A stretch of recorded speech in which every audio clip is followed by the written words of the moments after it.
Ang pagtigil sa pagjakol pagkatapos ng 6 ay maaaring sirain ang inyong kalusugan. Mukhang nakakagulat ngunit ito ay siyentipikong katotohanan. Kumusta? Ako si E.A. Elara Cruz, urologo at ngayong araw ay ilalantad ko kung ano ang nangyayari sa inyong katawan kapag tumigil kayo sa pag-ejakula pagkatapos ng 6 na.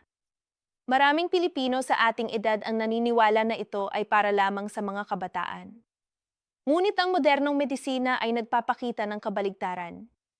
Maghanda kayo dahil ang inyong malalaman ngayon ay maaaring ganap na baguhin ang inyong pananaw tungkol sa kalusugang panlalaki at longevity. Naisip niyo na ba na ang pag-ignore sa inyong buhay sexual pagkatapos ng 6 na ay maaaring makapinsala sa inyong puso? Alamin ninyo na milyon-milyong lalaki sa buong mundo ang gumagawa ng tahimik na pagkakamaling ito araw-araw. Karamihan sa mga tao ay nag-iisip na kapag dumating tayo sa senior years, ang ating katawan ay hindi na nangangailangan ng ganitong uri ng pag-aalaga. Ngunit hayaan ninyong sabihin ko sa inyo ang isang nakakagulat na bagay. Ang inyong katawan ay hindi tumatanda sa parehong paraan ng inyong mga paniniwala tungkol dito.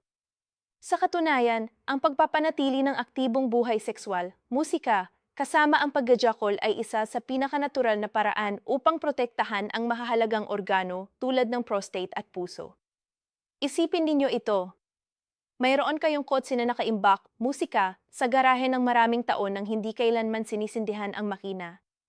Ano ang mangyayari sa sasakyang iyon? Mag-rust ito. Ang mga parte ay mag-stock. Ang mga fluids ay matutuyo at sa kalaunan ay titigil na itong gumana ng lubusan. Ang inyong katawan ay gumagana sa paraang napakakapareho nito.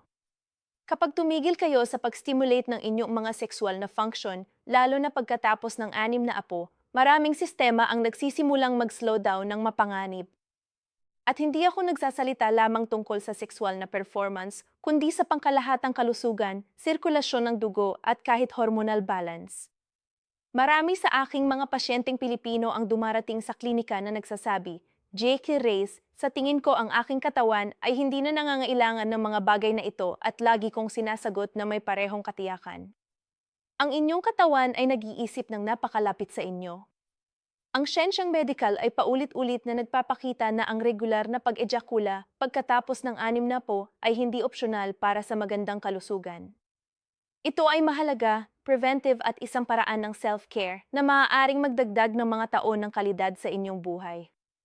Ngayong araw ay matutunan ninyo kung bakit ang ganap na pagtigil ay maaaring mas mapanganib kaysa sa inyong iniisip.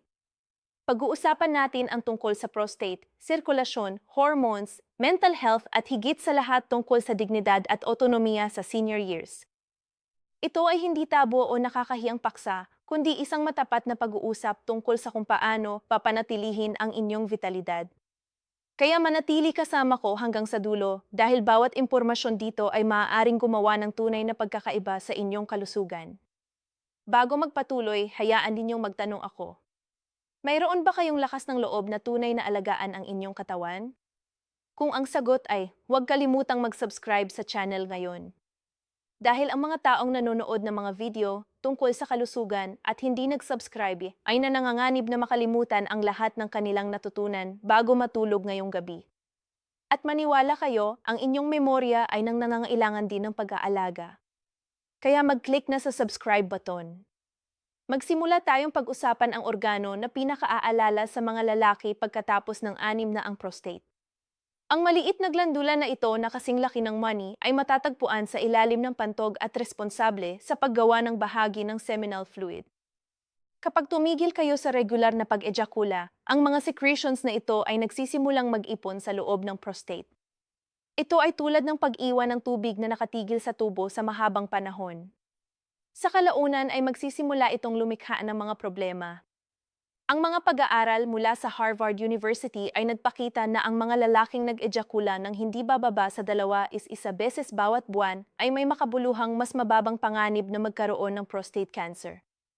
Ngayon, isipin ang inyong ari hindi bilang simpleng organo, kundi bilang isang komplikadong vascular structure na puno ng maliliit na blood vessels.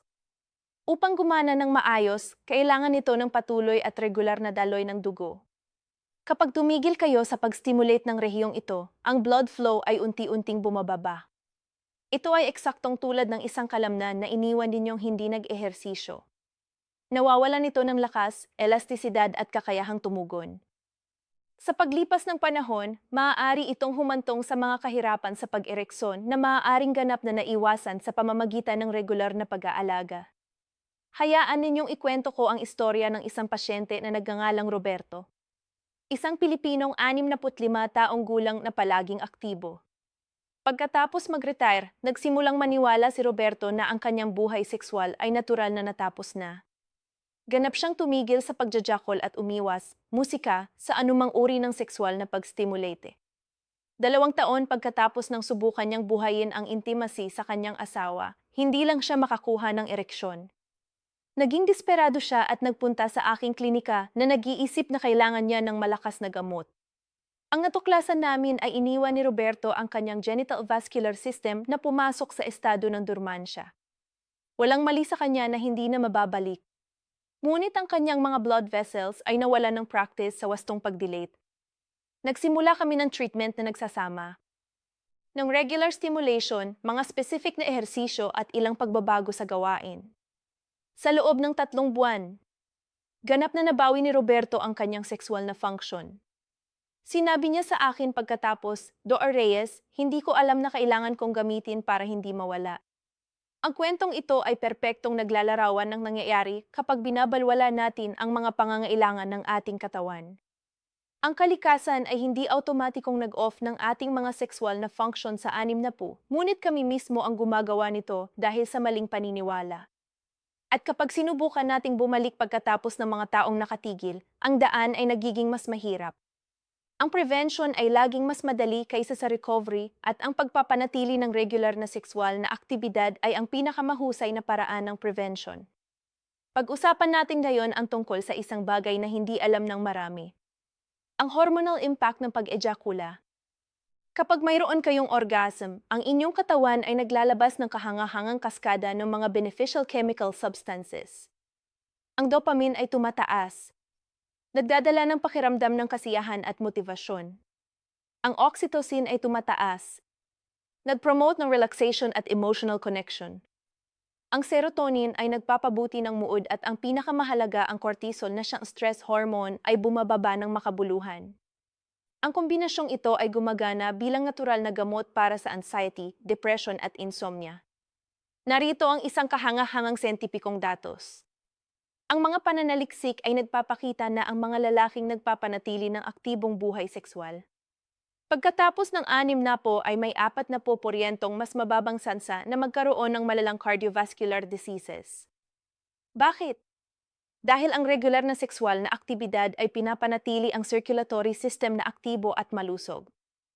Ang inyong puso ay kailangang mag-pump ng dugo nang may mas malakas na sigasig sa panahon ng sexual na excitement na gumagana bilang katamtamang cardiovascular exercise. Ito ay tulad ng paggawa ng magaan na paglalakad, ngunit may mga karagdagang hormonal benefits.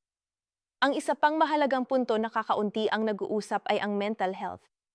Ang mga lalaking Pilipino ng ating henerasyon ay pinalaki na hindi magsalita tungkol sa mga emosyon o sexual na pangangailangan. Ngunit ang pag-repress ng mga natural na pangangailang ito ay nagiging sanhi ng pag-ipon ng tensyon, frustration at kahit depression. Ang pagjajakal ay hindi lamang tungkol sa pisikal na kasiyahan. Ito ay tungkol sa pagpapalabas ng mga naipon na tensyon.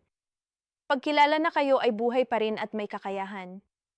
Ito ay isang aksyon ng self-knowledge at self-care na pinapanatili ang inyong isipan na balanced. Hayaan ninyong bigyan ko kayo ng praktikal na halimbawa. Nakilala ko ang isang Ginoo na nagngangalang Carlos. 68 taong gulang na palaging nagreklamo ng chronic insomnia.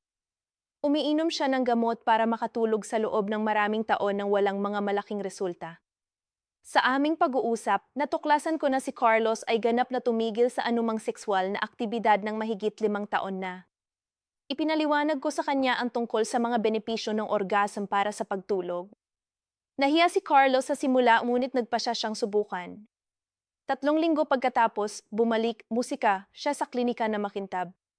Nagsasabi na natutulog siya ng mas mahusay kaysa sa nakaraang 10 taon. Ang katawang tao ay isang perpektong integrated machine kung saan lahat ay konektado.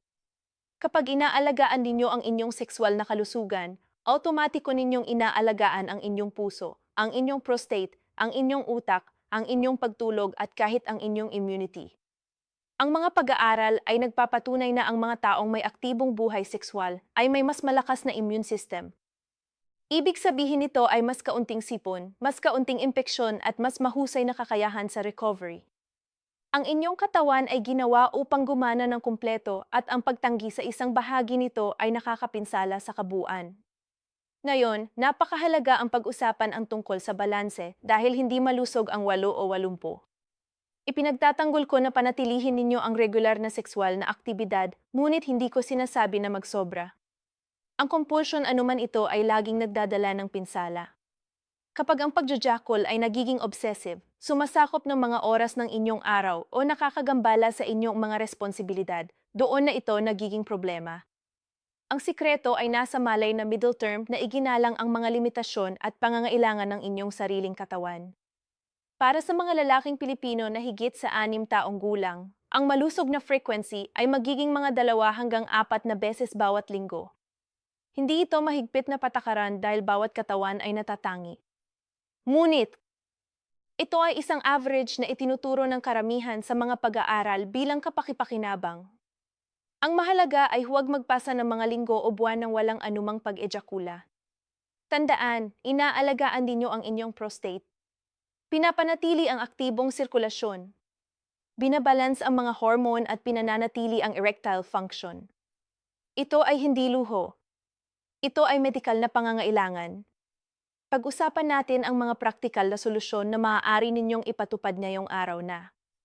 Unang tip, lumikha ng komportable at pribadong kapaligiran. Karapat-dapat kayo sa sandaling ito ng self-care ng walang pagmamadali o guilt. Pangalawang tip, kung may kahirapan sa ereksyon sa simula, huwag magdesperado. Ito ay normal pagkatapos ng mahabang panahon ng inactivity. Gumamit ng lubricants, subukan ang iba't ibang stimuli at bigyan ng oras ang inyong katawan na muling matuto. Pangatlong tip, isama ang sandaling ito sa relaxation. Marahil pagkatapos ng mainit na paliligo kapag ganap kayong nag-iisa at tahimik.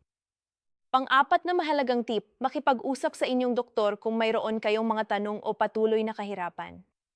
Walang kahihiyan sa paghahanap ng propesyal na gabay tungkol sa sexual na kalusugan. Kaming mga urologo ay nandito para dito. Panlimang tip, kung mayroon kayong partner, isaalang-alang na isama ang taong ito sa pag-uusap. Kadalasan ng intimacy ng mag-asawa ay maaari ding mabuhay kapag pareho nilang naunawaan ang kahalagahan ng sexual na kalusugan. Musika, ika-6 na punto, iwasan ang labis na pornografya dahil maaari itong lumikha ng mga hindi makatotohanang inaasahan at kahit desensitization. Ang focus ay dapat na sa inyong katawan at sa inyong tunay na sensasyon. At narito ang isang bagay na hindi alam ng marami. Ang regular na pisikal na ehersisyo ay lubhang nagpapalakas ng inyong sexual na kalusugan. Ang araw-araw na paglalakad, stretching at lalo na ang Kegel exercises na nagpapalakas ng pelvic floor ay gumagawa ng mga himala para sa erectile function. Ang pagkain ay lubhang mahalaga din ang pagbawas ng asukal, pagdagdag ng mga gulay, pagkonsumo ng magagandang taba, at pagpapanatiling hydrated ay nagpapabuti ng sirkulasyon at hormonal production. Ang inyong katawan ay isang integrated system kaya ang pag-aalaga sa lahat ng mga bahagi ay nagpapalakas ng mga resulta. Dumating na tayo sa huling punto ng mahalagang pag-uusapang ito. Ngunit bago iyon ay gusto kong repasuhin ang lahat ng ating pinag-usapan.